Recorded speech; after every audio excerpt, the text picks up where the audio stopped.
जब इंसान का किडनी काम नहीं करता है तो हमें आर्टिफिशियली डायलिसिस करना पड़ता है। अब ये सोच रहे हो आर्टिफिशियल डायलिसिस कैसे होता है? देखिए, आर्टिफिशियल डायलिसिस के लिए ब्लड को शरीर से बाहर निकाला जाता है। जैसे ये क्या करता है ना, किडनी जैसे बहुत से लोगों का किडनी खराब हो जाता है, तो आप उनको देखिएगा तो एक किडनी पे भी उन्हें कोई प्रॉब्लम नहीं होती है। प्रॉब्लम तब होती है जब उनकी दोनों किडनी खराब हो जाती है। तो दोनों किडनी खराब होने के टाइम पे डॉक्टर क्या करता है, इस नस में एक पाइप लगाता है, हल्का सा पाइप लगा के पूरे ब्लड को बाहर निकाल लेगा। अब बाहर कहाँ निकालेगा भाई? तो एक मशीन होती है, वो ब्लड को कहाँ ले जाएगा? उस मशीन में, और मशीन डायलिसिस करके वापस शरीर में उस ब्लड को भर देती है। जिस तरह से रेनल के माध्यम से ब्लड कहाँ जाता है? किडनी में, साफ होने के बाद फिर इसी में आके मिल जाता है। उसी तरह एक डायलिसिस मशीन होती है। जब हमारा किडनी अच्छा से काम नहीं करता है तो वो डायलिसिस मशीन से ब्लड को बाहर निकाला जाता है, और बाहर निकाल कर उसको क्या किया जाता है? छान लिया जाता है, उसमें से गंदगी को निकाल दिया जाता है, वापस भर दिया जाता है। महीने में 3 से 4 बार डायलिसिस कराना पड़ता है। जिनके दोनों किडनी खराब हो गए उन्हें महीने में कम से कम 3 से 4 बार डायलिसिस कराना पड़ेगा। एक डायलिसिस का कम से कम खर्चा आता है, मतलब एवरेज मान के चलिए 3 से 4 हजार रुपये, मतलब 20-25 हजार रुपये उनके महीना जाएगा। उनके दोनों किडनी खराब हो गई तब। जी, किडनी में कभी कभी स्टोन जमा हो जाता है। स्टोन, किडनी का जो स्टोन होता है वो कैल्शियम ऑक्जिलेट का बना होता है। ये क्वेश्चन हमेशा पूछेगा, किडनी का स्टोन किस चीज का बना होता है? तो कैल्शियम ऑक्जिलेट का। देखिए, किडनी में जो स्टोन होता है वो बहुत ज्यादा रिस्की नहीं होता है। उसके नॉर्मल दवा आते हैं, आयुर्वेदिक दवाइयां भी आती हैं। नींबू और पानी पीने से भी क्या होता है, किडनी में जो लिक्विड जाता है वो उस स्टोन को गला सकता है। किडनी से यूरिन को बाहर निकालने वाली नस को क्या कहते हैं? यूरेटर। यूरेटर यूरिन को कहाँ ले जाके जमा करता है? ब्लाडर में। इस ब्लाडर में जमा कर देता है। इस ब्लाडर में जब जमा करता है तो इससे शरीर से बाहर निकालने के लिए यूरेथ्रा का प्रयोग किया जाता है। किसका प्रयोग किया जाता है? यूरेथ्रा का। यूरेथ्रा क्या करेगा? ब्लड को शरीर से ब्लड कह रहे हैं, यूरिन को शरीर के बाहर कर देता है। यूरिन में 95% आपका क्या रहेगा भैया? ये रहता है वाटर।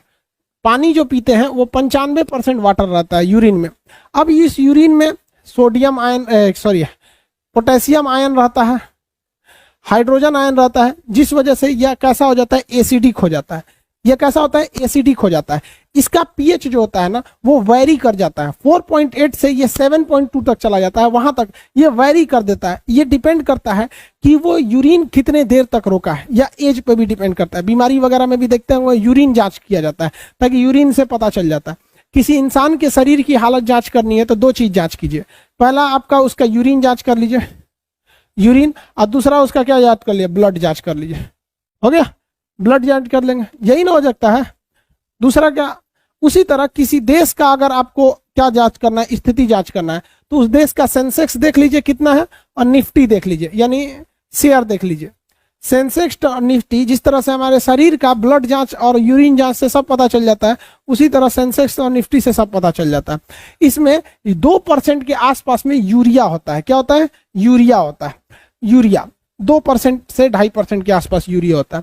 तो यूरिया, पेशाब से यूरिया भी बन सकता है।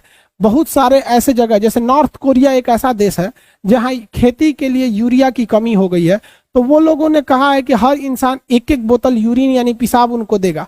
तो वो क्या करेंगे, उनको यूरिया इजीली मिल जाएगा। उस बोतल के पेशाब को अपने फैक्ट्री में ले जाएंगे और पूरा एक जगह इकट्ठा करेंगे, डिस्टिलेशन प्रोसेस से यूरिन अलग कर लेंगे, पानी अलग हो जाएगा, यूरिया बैठ जाएगा, फिर उसको फर्टिलाइजर बना के और उर्वरक के रूप में उसका प्रयोग किया जा सकता है।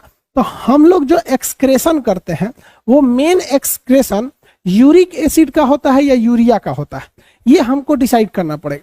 हम लोग जो एक्सक्रेशन कर रहे हैं किडनी के माध्यम से वो यूरिक एसिड है या यूरिया? यूरिक एसिड करते हैं हम एक्सक्रेशन के रूप में। तो मुख्य रूप से पेशाब के रास्ते जो होता है एक्सक्रेशन, उसमें यूरिक एसिड होता है। अब पेड़ पौधे क्या एक्सक्रेशन करते हैं? पेड़ पौधे भी एक्सक्रेशन करते हैं। पेड़ पौधों के पास भी फालतू पदार्थ होता है, तो पेड़ पौधे उस फालतू पदार्थ को निकालने के लिए भी लाशा का, देखते होंगे गोंद निकलता है। नीम के पेड़ पर ऐसे काटिएगा वहां गोंद निकलने, आम के पेड़ पे देखिएगा लाशा निकलने लगता है। तो पेड़ पौधे भी गोंद, लाशा तथा दूध,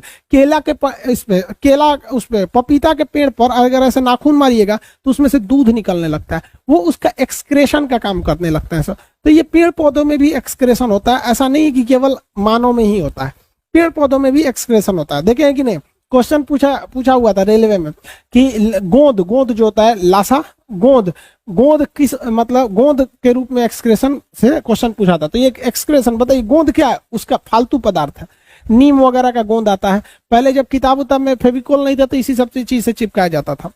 कीड़े मकोड़े भी एक्सक्रेशन करते हैं। एक बार क्वेश्चन पूछा था कि कीट में, कीड़े मकोड़े समझते हैं, कीट में एक्सक्रेशन किसके माध्यम से होता है? जैसे हम लोग में एक्सक्रेशन के 5 तरीके थे। फेफड़ा था एक्सक्रेशन करने के लिए, त्वचा था एक्सक्रेशन करने के लिए, बड़ी आंत थी एक्सक्रेशन के लिए, लीवर था और किडनी था। तो हम लोग में तो एक्सक्रेशन के कई चीजें होते हैं, लेकिन कीड़े मकोड़े में केवल एक ही रास्ता होता है एक्सक्रेशन का। जो छोटे कीड़े होते हैं उनमें एक ग्लैंड पाया जाता है, ग्रंथि, जिसे कहते हैं ग्रीन ग्लैंड। कौन सा ग्लैंड? ग्रीन, हरा रंग का ग्रीन ग्लैंड। कलर पे मत जाइएगा, नाम है उसका ग्रीन ग्लैंड। क्वेश्चन ये पूछा हुआ है कि कीड़े मकोड़े उत्सर्जन यानी फालतू पदार्थ को निकालने के लिए किसका प्रयोग करते हैं? तो कीड़े मकोड़े उत्सर्जन के लिए किसका प्रयोग करेंगे? ग्रीन ग्लैंड का प्रयोग करते हैं। किस चीज का? ग्रीन ग्लैंड का। तो ये 2 चीजें हमेशा याद रखिएगा। आपके मटेरियल में लिखा हुआ है, शायद मटेरियल नहीं मिला इसलिए दिक्कत हो रहा है आप लोग को। 140 ग्राम होता है किडनी का वेट। अरे यार लड़के सब भी ना आजकल अजीब सा क्वेश्चन पूछते हैं। अरे कुछ कॉन्सेप्ट वाला क्वेश्चन पूछेंगे तब बताएंगे। सपोज कीजिए, एक बार मान के चलिए कोई भी टीचर पढ़ा रहा है, दिमाग से अगर उसी को उतर गया कि किडनी का वेट 140 ग्राम या 150 ग्राम बताना, तो ये कोई बहुत बड़ा का चीज तो है नहीं यहाँ पे। तो नॉर्मल चीज आप भी पता कर सकते हैं आजकल के जमाने में। अब हम लोग पढ़ते थे तो सोच रहा ना यूट्यूब था ना गूगल था, कुछ नहीं होता था। गुरु जी बताएंगे ना तो किताब में खोज के रह जाइए। ये बहुत बड़ा क्वेश्चन है। 140 से 150 ग्राम होता है एक का वजन, ठीक है। सर किडनी ट्रांसप्लांट क्या होता है? अरे भैया किसी एक का किडनी निकाल लो, मान के चलिए किसी की एक्सीडेंट में मौत हो गई, मुड़िए उड़ गया उसका, तो भैया यहाँ एक्सीडेंट हुआ, सर में मर गया वो। अब उसकी शरीर तो ठीक ठाक है, 24 घंटा के अंदर अगर ले जाइएगा तो किडनी उडनी को निकाल के वो काम लायक बचा लेते हैं लोग, डॉक्टर वगैरह। तो वो आपको लगा देगा, नहीं तो आपके किसी रिश्तेदार में से किडनी निकाल के उसमें लगा दीजिए, हो जाएगा।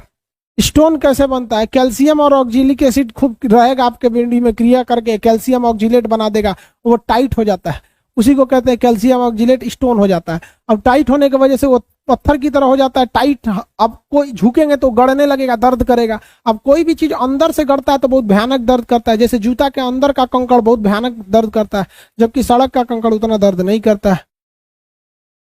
सर किडनी में ब्लड क्लॉट हो सकता है क्या? आराम से हो सकता है। ब्लड कहीं पे भी क्लॉट हो सकता है। ब्लड को क्लॉट होने के लिए कहीं पे भी ब्लड क्या हो सकता है? क्लॉट हो सकता है। उसमें आप टेंशन है। अब किसी को मार देंगे यहाँ भड़ाक से यहाँ पर, अब यहाँ खूब हुमच के मार दीजिए, अब यहाँ की कोशिकाएं क्या हो जाएंगी? मरने लगेंगी।